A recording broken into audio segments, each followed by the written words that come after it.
Coach, thanks for being here this morning. Thank you, man. I haven't seen you in quite a while, personally, but when you get 90 and a half, you're hard hearing, you're legally blind, you have problems, Coach. But I'm still writing 4 columns for 3 newspapers.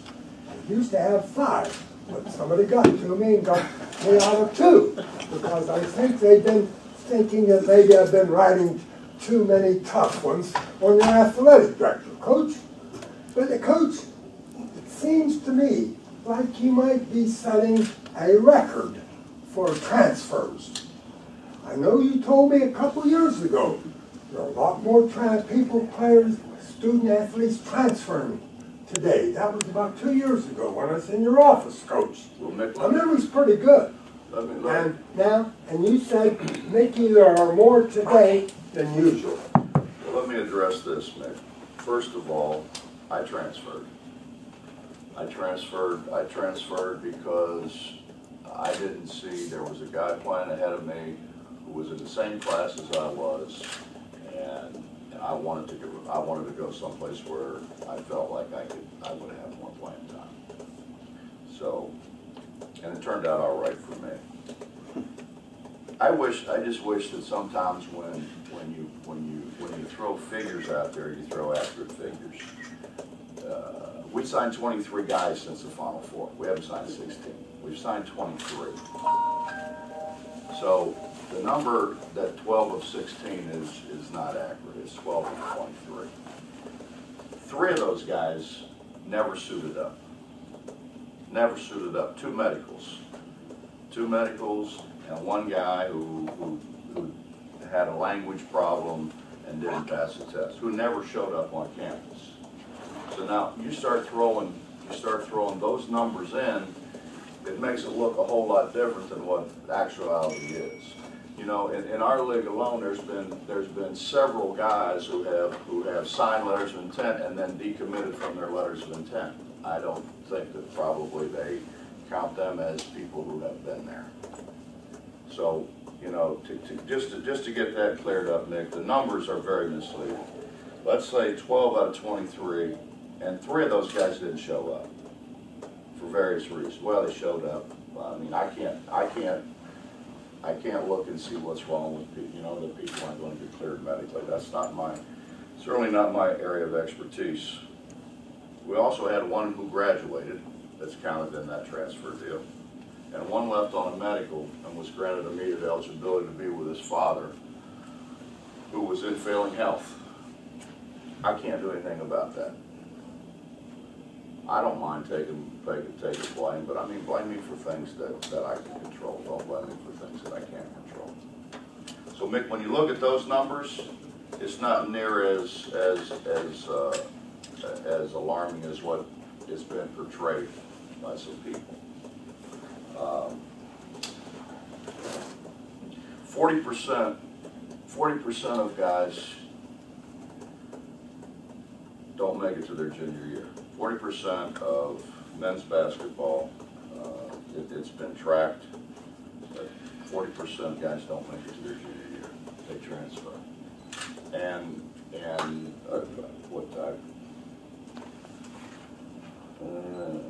I think it's 38% of those don't transfer to a higher or light conference. We've had 1 guy who's transferred who has gone to a so-called, whatever you want to call it, BCS, high visibility conference. The rest have transferred down.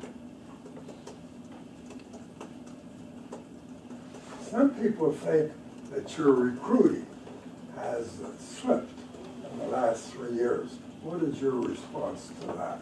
Here's my response, Mick. We've been in postseason 6 of the 7 years I've been here. You have to probably go back to Fred Schaus to find a like era. 5 consecutive Final Fours, tied for the most in school history. A Final Four, 2nd in school history. If I'm recruiting that bad, then I'm doing a heck of a job coaching. Well, let's get back to the Final Four, Coach. How many of those were your recruits? starters. Huh? 3 starters. 3 starters for your 3 starters, yes, sir. Well, you had some help from I had some Coach help. Bonet of V-line, too, did you not? Just like the football coach had from Bill Stewart, sir. I'm just calling spade a spade. If you call a spade all you want to, if Yeah, we're going right. to call a spade, then don't throw numbers out that aren't accurate. Don't throw inaccurate numbers out. Well, If we're going to call a spade, let's be honest. We're going to be Well, honest. let's Let's be honest. Don't let me play ask you another around. question. I never said. Listen, I love Deshaun Butler. I love Joe Mazzulla, Wellington Smith, Cam Thurman, those guys. I love them to death. Those guys are very much a part of our family. You know, regardless of who recruited them. You know, the last time I checked, it says West Virginia University on your chest. It doesn't say Bob Huggins. It says West Virginia University. And those guys chose to represent West Virginia University, just like Kevin Jones, Truck Bryant, Devin Ebanks chose to recruit West Virginia University, or to represent West Virginia University. The reality is that kids are transferring. They're transferring everywhere. Okay, you know, I mean, I understand we lose a couple of guys that scored some points. Texas Tech loses their a couple of guys that were, I think, their second, third leading scorer. It's happening everywhere, and I'm not for it. I'm not saying it's okay. What I am saying is it's not just here. It happens everywhere, and it's kind of the times. And I'm gonna tell you this: nobody, Mick, not you included, loves West Virginia University more than I do. And when the time comes that I don't think that I can do my job and do the best job I can possibly do for this university, I quit. I'm not gonna hang on. I'm not going to hang on and not do the right thing. I love this university. I love the people in this state. I'd venture to say there isn't anybody in this state that goes more places, contacts more people, has more interaction with our people than I do. So you know, you can say, we can talk about whatever we want to talk about. This is about West Virginia University. It's not about John B. Lyman. This is not about Bob Huggins. This is about West Virginia University. are you concerned about the fan base slipping? How is the fan base looking? Have you compared from year to year? Well, if you compare it to the Final Four when we were ranked in top 10 in the country. You had one sellout last year. Mick, you know, before you say those things, you really ought to check. 6 or 7 times, I think it is, or it's 5 or 7 times we've averaged over 7,000 season ticket holders. That's never happened before. That's never happened before. It has in the Jerry West days. It's never happened in the history of college football. I remember the old field house, Coach. I know I'm old-fashioned. I remember the old field house. You couldn't get tickets. Can today. Well, if that's what we want to talk about, I mean, it's kind of a different era. Coach, Yes. is there any steps that, I mean, I hear what you're saying and nationally. Are there steps that can be taken to, I mean, I don't even know what I'm trying to ask. But Steps to be taken to what? Keep guys from transferring? I guess, or to, Justin, when last year over 500 guys transferred, we went over 500 yesterday. right. It's not just here. No, I understand, but I'm saying, I mean, is there anything, I mean, and I'm not saying it's wrong, but is there? Justin, we live in different times. Right. We live in different times. We live in times where if you don't play on one AAU team, you transfer to the other. We live in times where, and look at how many kids in all kind of different places. They go from one high school, and then they go to the next high school. That's the times that we live in. Is it right? I don't know. I don't know if it is or it isn't. Honestly, that's not for me to judge. I mean, you can judge it if you want to. I'm not in a position to judge that. What has it changed about your off season to go? You lose Aaron, you sign Tariq Phillips. Now you are in a situation where you lose Terry. How much does it change your outlook?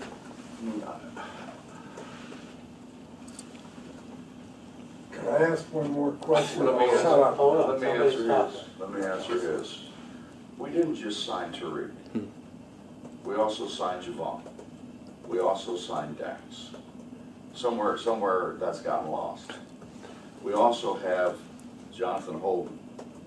We also have Elijah Maker. We have 5 guys to add to what we had a year ago, minus those guys. When you look at it that way, it doesn't look so bad, does it?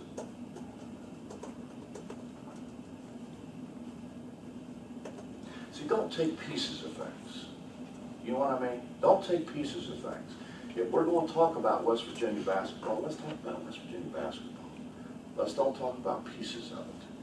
When you're going to ask me a question like that, and that's a fair question. I'm not being trying to be mean, but the reality is we have 5 new guys coming in that I think are pretty good. I think they're pretty good. Bob, does what's happened, though, make you introspective to see what I can do to, I can do to change this?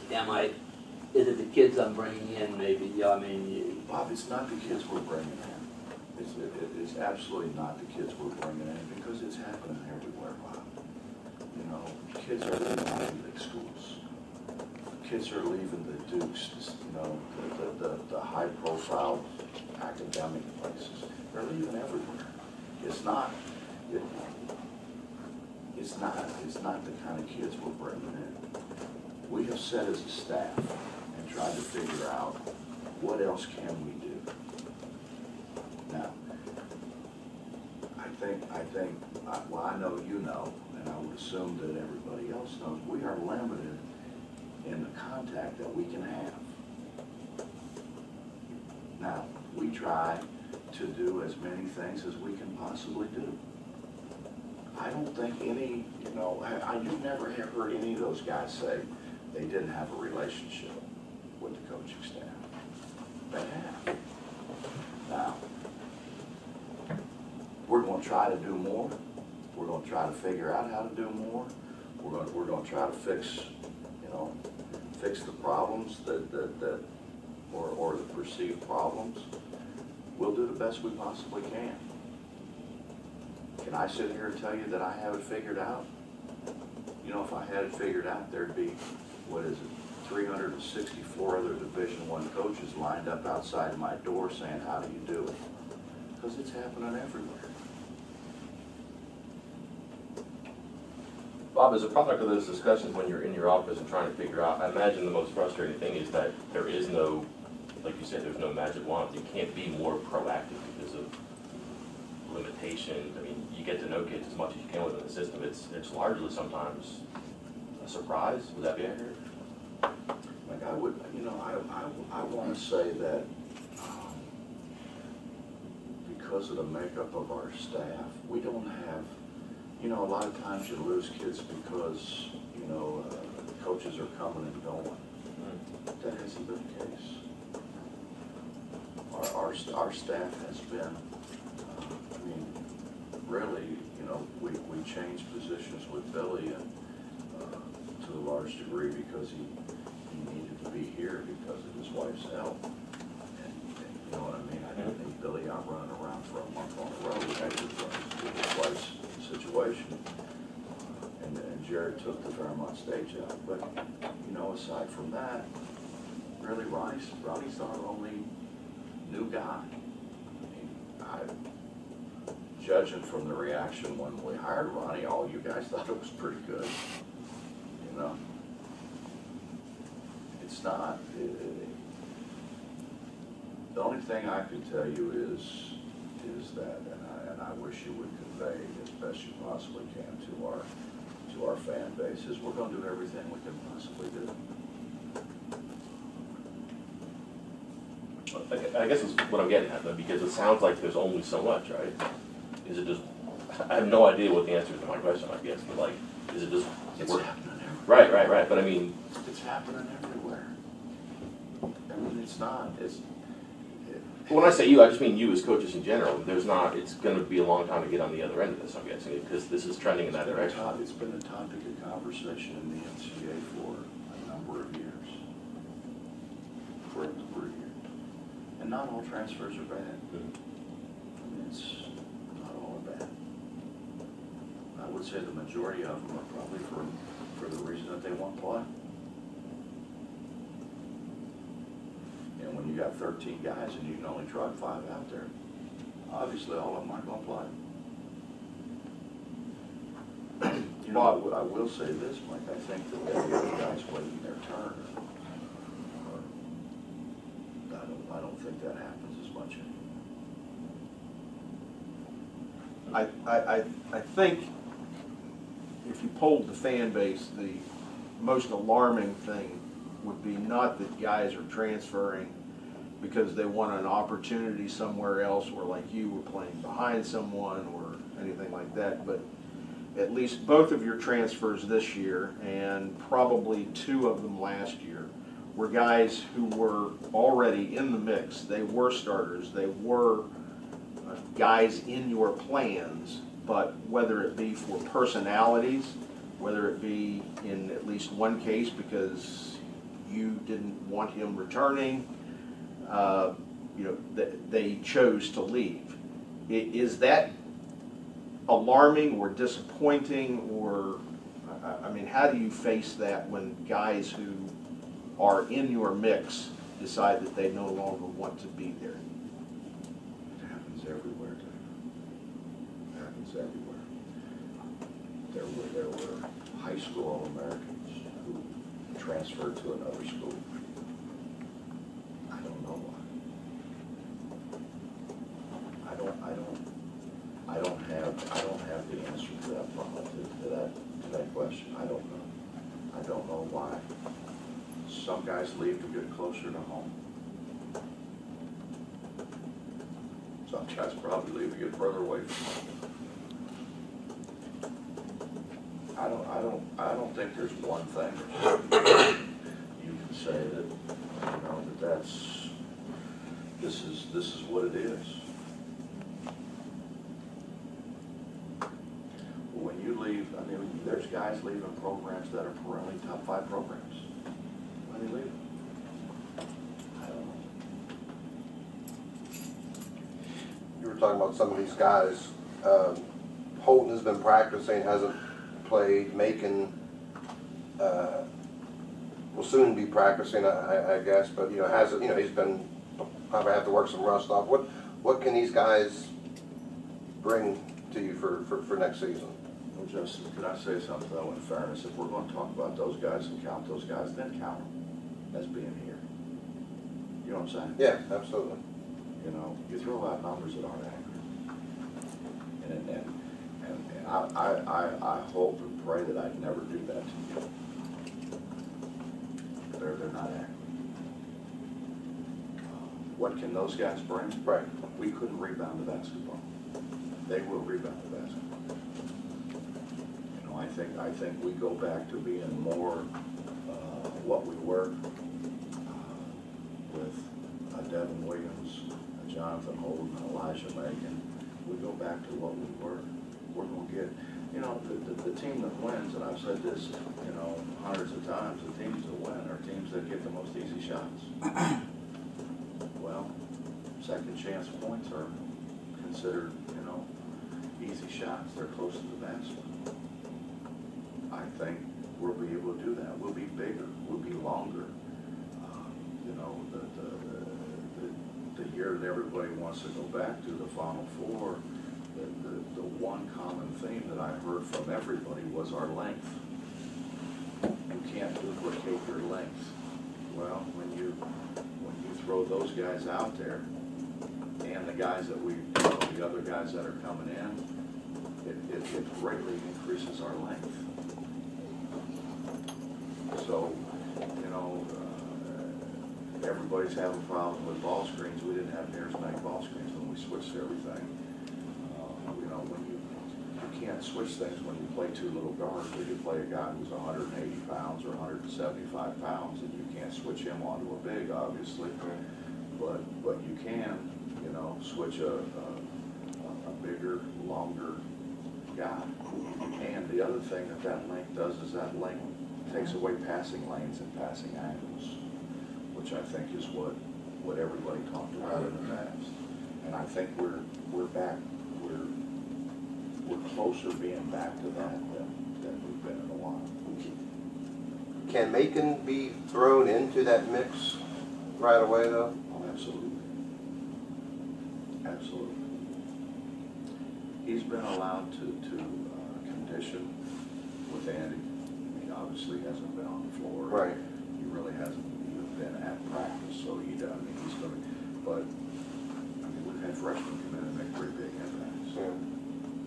You know, I think that, you know, when you bring in a Devin Ebanks came in as a freshman, made a pretty big impact. Kevin Jones came in and made a pretty big impact. Trent Bryant came in and made a pretty big impact. Their situations are a little different, though, weren't they? I mean, they had played the Well, I would think that in all honesty, Justin, Elijah's situation is better than theirs because he's adjusted. Okay, yeah. You know, Elijah's been here. He knows his way around campus. He knows people in the community. He's not walking in like, oh God, and looking around, you know, like a lot of freshmen do. This is a big place. You know, he's not in awe. And he's not going to walk in like a lot of freshmen do in awe of, you know, some of the upperclassmen that are there. I think he's going to be more adjusted and more well adjusted than any freshman that you could ever bring in.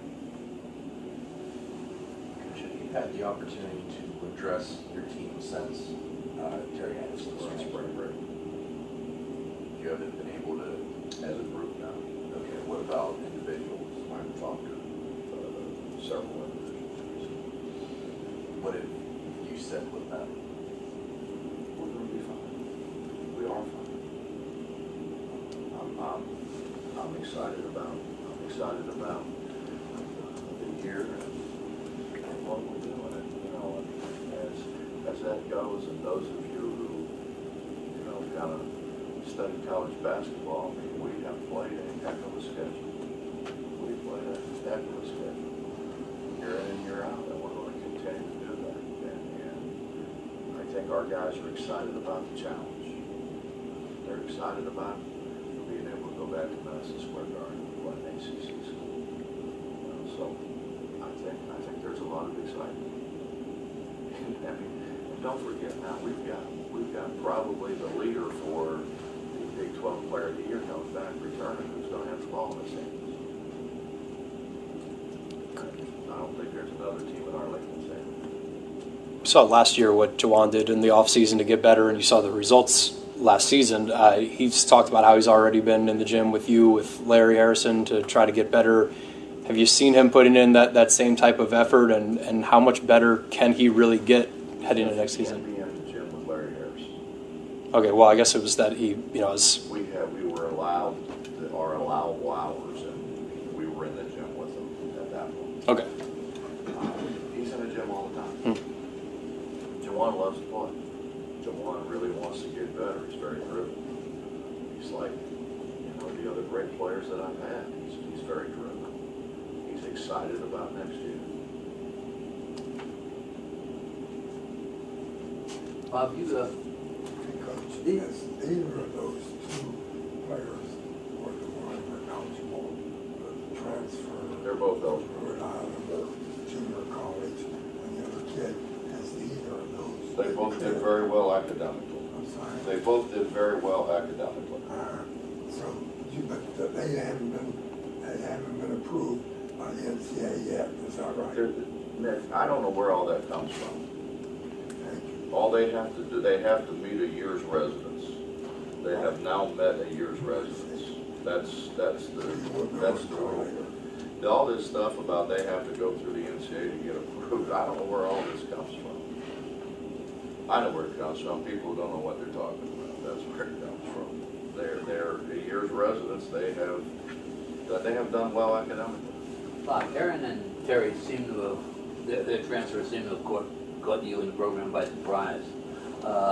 It's kind of, even with all the people transferring, correct me if I'm wrong, is that an unusual thing that there weren't, like 2 weeks of conversations, whether you should or shouldn't or whatever?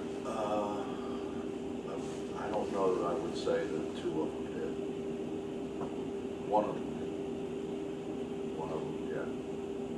Totally caught me off guard. And what does that say, that he didn't have the, whatever it is, to sit down and say, hey coach, I'm thinking about this, what do you think, or whatever?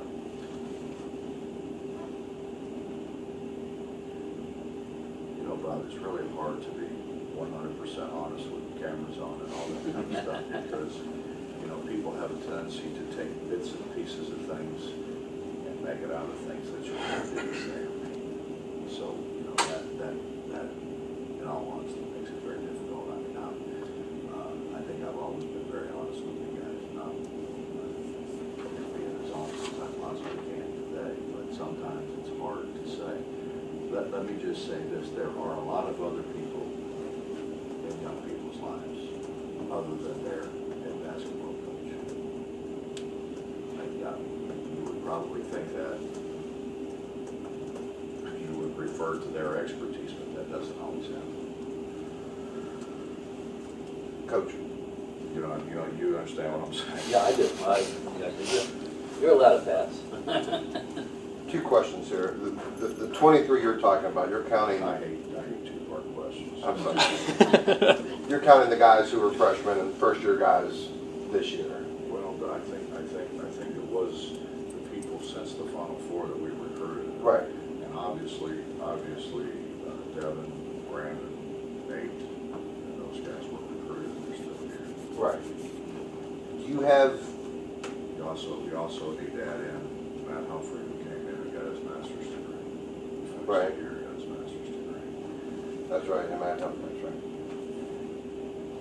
right. Out of this year's, I mean, obviously they weren't all freshmen, but out of this year's first-year guys, do you have any kind of inclination on is this a solid group? Do you feel that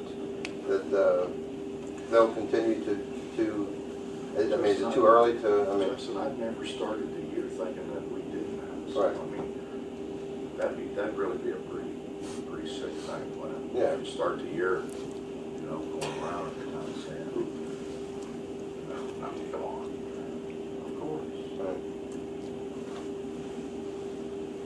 Second part, guys like Noreen, Gary Brown. I mean, these are guys that haven't been. I mean, they have started, haven't always been starters. Have had to play behind people, and they stayed the course. What's the difference between guys like that and guys who decide to go elsewhere? Is there anything? Is there a difference? I mean, just is it attitude, personality? What Justin, and please take this the right way. Right. When you talk about Kevin Noreen's the only one left from his recruiting class. One was never cleared medically. One had to leave for medical reasons, and the other one never showed up. That's not really what we're talking about. Right. Understand what I'm saying? Yeah, I understand. So when you preface things, by saying, well, he's the only one left in his recruiting class, that's not right, man. And I don't do that to you. I don't. Right. You ask me a question, I try to honestly answer the question and try to back it up with truisms and facts. So, when things like that go out, it makes me look like, why, he's lost the whole recruiting class. I never had him to start with. How can you lose what you never had? You understand what I'm saying? No, I understand what you're saying. So, what keeps guys like Kevin Noreen? Kevin Noreen is, Well, in the first place, Kevin signed at Boston College Right. and left before he got out of his letter of intent. And then the coaching change, right? And so, should they be writing at Boston College that they lost Kevin Noreen? I don't know. I mean, you understand what I'm saying? You have to look at the big picture. And I don't think, before we do these things, why don't we look at the whole picture? How do you say he's the only guy left in the recruiting class? We have 3 guys never submitted them.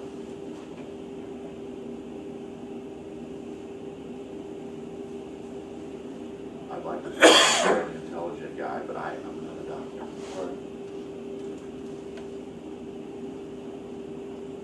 Bob, has it gotten to the point where you almost have to re-recruit guys every year, and I'm talking about coaches in general, because the problem is so pervasive?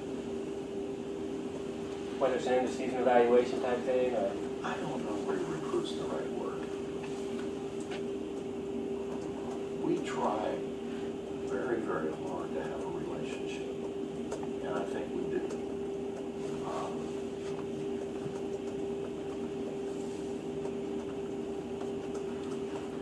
I've gotten more text messages that I can't share from former players about this whole epidemic that I can tell you this: every former guy who comes back says to me, "Why are you being so salty? Why have you changed so much? Why are you being so salty?" You try to coach guys the best way you can possibly get to them, But to a man, I think they all think that, and you're going to do that with each other, then maybe you calm down. It's getting soft a little bit. I don't know. I don't think that's a good word.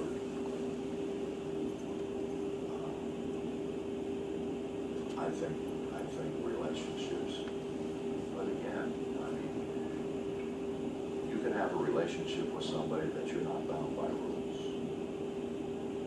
I can't. The timing of Aaron leaving right after the season gave you that spring period.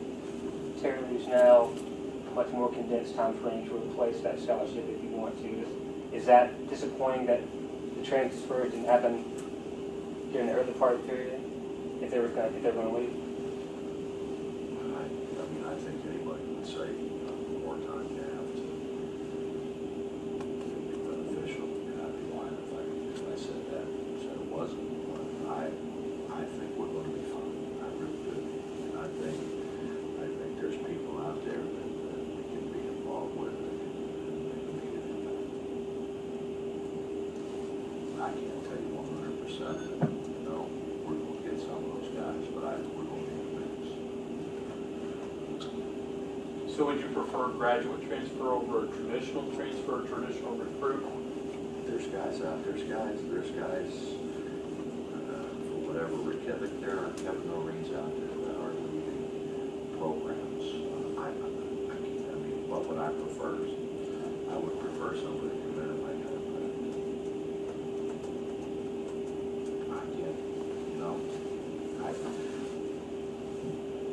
I've learned, don't talk in generalizations.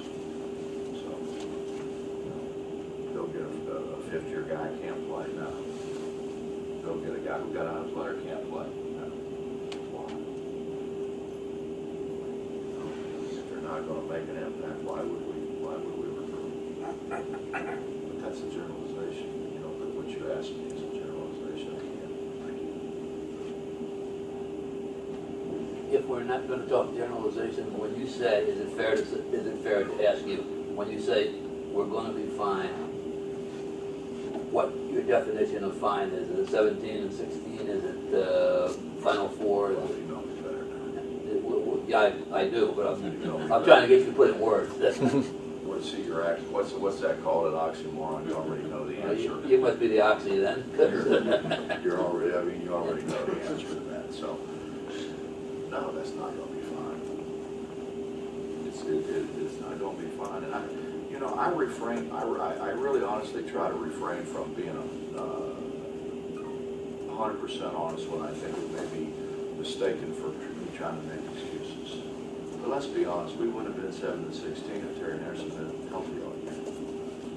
I mean, maybe we would have, but I think there's a heck of a chance. Our chances, let me put it this way, our chances are a heck of a lot better of having another 2 or 3 wins if we don't lose Terry.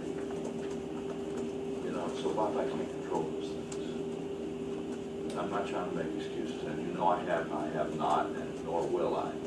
But to answer your question 100% honestly, I think we both realize or think very positively that we would have had more than 17 wins if we hadn't had what happened was for that matter, I thought we'd have those 2 guys that we didn't have. No, it's not acceptable. It's not acceptable. But that being said, Bob, I'm not gonna go back to playing, a whole bunch of people that it's not challenging. That's not.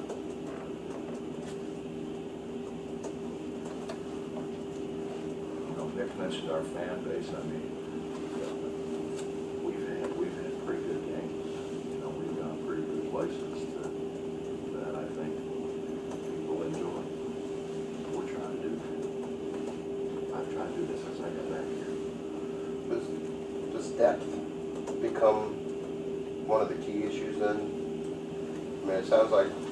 Well, but okay, Justin, think about this. So now we're saying, okay, you lost 2 guards. Jawan State probably may be the player of the year, preseason player of the year. Gary Brown, a 4-year guy. 2 freshmen that were very good and pretty heavily recruited. Tariq, that's 5. Right. That's 5 for 2 spots. Okay. Nate Adrian got a lot of experience. And, Nate, I think we all wish, Nate become a little more consistent shooting the basketball, which he will with work. But Nate knows how to play. Yeah. And he's got length. Johnson Holt can play the 3. Then you got Devin, who led the league in double-doubles as a freshman. Right. Elijah.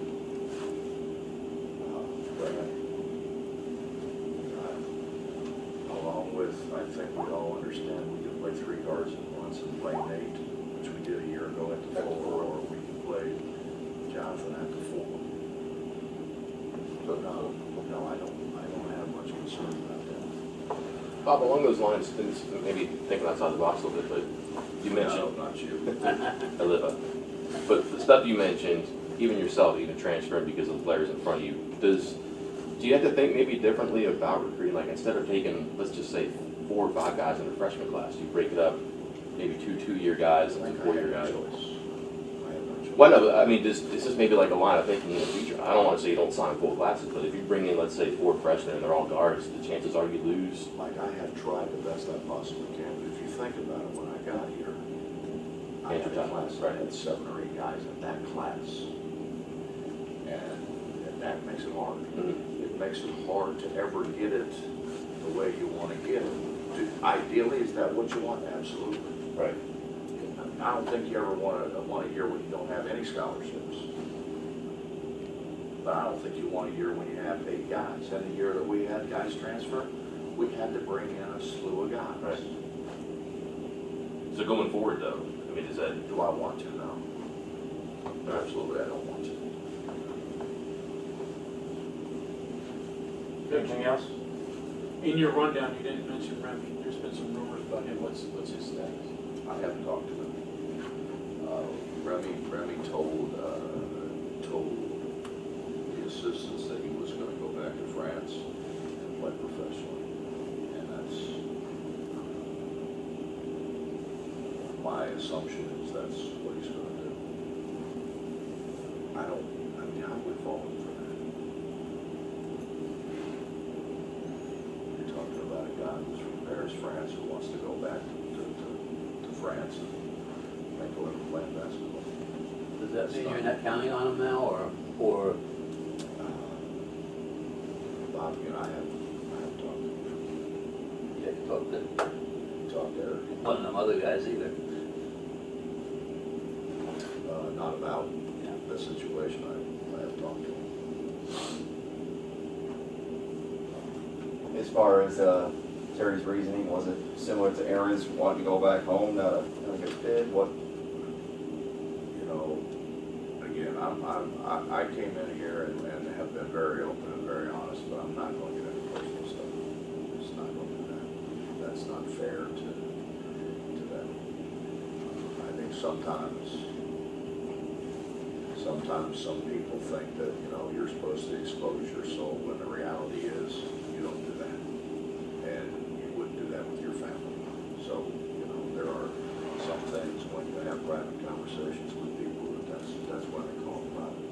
No, I'm not going to get into all that stuff. Sometimes schools put restrictions on transfers and stuff. I don't think you have in the past. Is that still the pretty much what you've done with these two guys? Just sometimes you want to. Yeah. Sometimes you want to for various reasons. If guys don't want to be here, Right. you know, I think we've had a lot of success because we've had guys who wanted to, you know, believed in the university, understood what the state was about.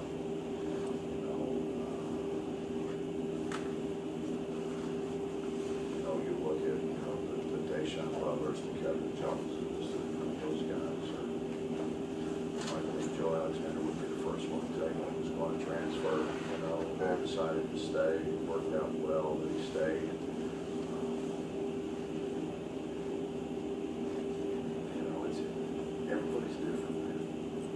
Everybody's different. There's different reasons why people do things. Right. You know, it's like, if that's what I said. If I could say, this is why everybody's transferred, I could quit coaching and be a multi millionaire, and I would just, you know, tell everybody else how you can avoid all this stuff. But obviously, I don't know, and what does anybody else? You know, everything happens for different reasons. Thanks, Coach. Thanks, everyone, for coming on short notice. Let me, can I just say one more thing, Les, before we go? You know, this was, I guess, was kind of about the state of the program. And let me just say this. And I think this is important. Social media today is incredible. And so a guy at Wisconsin Green Bay knows what a guy's doing in Santa Barbara, California, because of social media. Because of the AAU circuit, and everybody gets to know everybody and all this kind of thing. And I hear this term arms racing, which I don't like the term. The reality is the Coliseum's 44 years old and has never really had a makeover. And you know, I've talked to Oliver. Oliver has shown me, you know, some things like you know, that's a deal in suites that we think would be applicable, which we need. We need to modernize, because everybody knows. Don't think for a minute that, I mean, you got guys going to different places and taking pictures and tweeting them, you know, and we need to, and I don't think this qualifies as arms race when you're in a 44-year-old building. Whereas I've said, you know, you got a trough and two toilets and a bathroom. We need to do some things. In fact, we need to do a lot of things. And you know, Oliver has done a great job of going out and securing some money that we're able to do this. But don't think that those things don't play into. I mean, this facility here is phenomenal, and it's been very well received by everybody who came in here. But then, you know, you go across, and there's nothing wrong. And I'm not one of those people who say we need a new arena. We don't need a new arena, but we do need to do some things, and I think some significant things in the council. And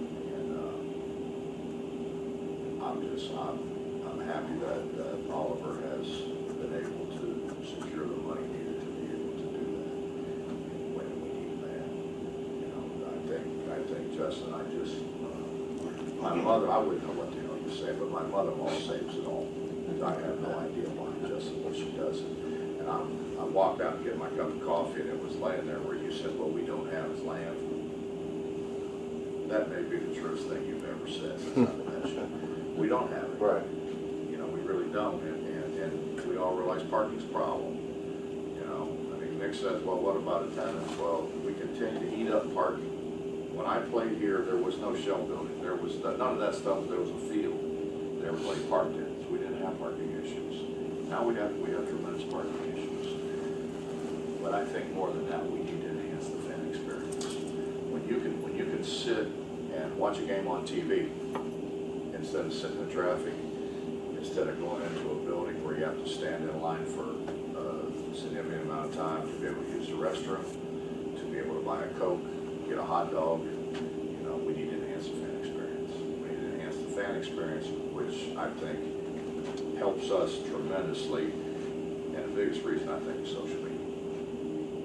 And I think that's the thing why I think a lot of these things happen. You know, we let our guys have gone live, for instance, going to China, you know, and a lot of those other guys have gone different places. Well, it's good and it's bad. You know, it's good, they get a great experience, they get to see other parts of the world, but at the same time, they talk to you know, the other 10 guys. And if you've ever been in one of those deals, what happens is, I say, well, you know, our Coliseum's really good, you know, and the other guy says, well, listen, we got this, we got suites, our locker room is this, you know, it's unbelievable. The next guy says this, and the next guy says this, and the next guy says this. Well, by the time you get to the next guy's probably not true, but they still think it is, you know, and so if we really want to move forward, if we really want to continue to become a national presence on a yearly basis, that needs to happen. Otherwise, you know, we're going to continue to be pretty much what we are. And I don't know that there's a whole lot. Can we be really good sometimes? Yeah, can we do it on a consistent basis? Without that, and without the social media continuing to say what a wonderful deal it is. It's amazing, you know, when you walk in a place and it's like you walk in this place, it's like, you know, wow. Or you walk in a place and you go, you know what I'm saying?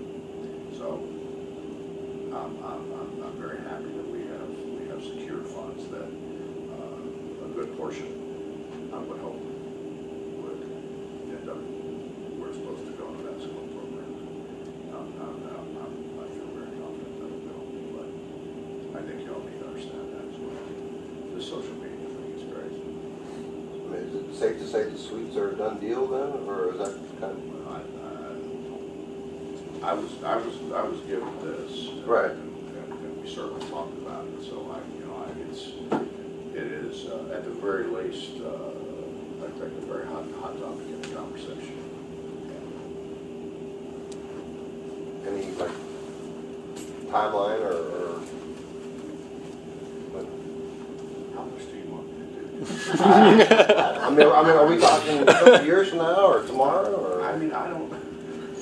You're going to have to build them, coach, yourself. I got to recruit them. I got to Just keep build them. them. I got to coach them. I got to go raise money for the MAC. How much can I do, Justin? How much can I do? I don't know. Yep.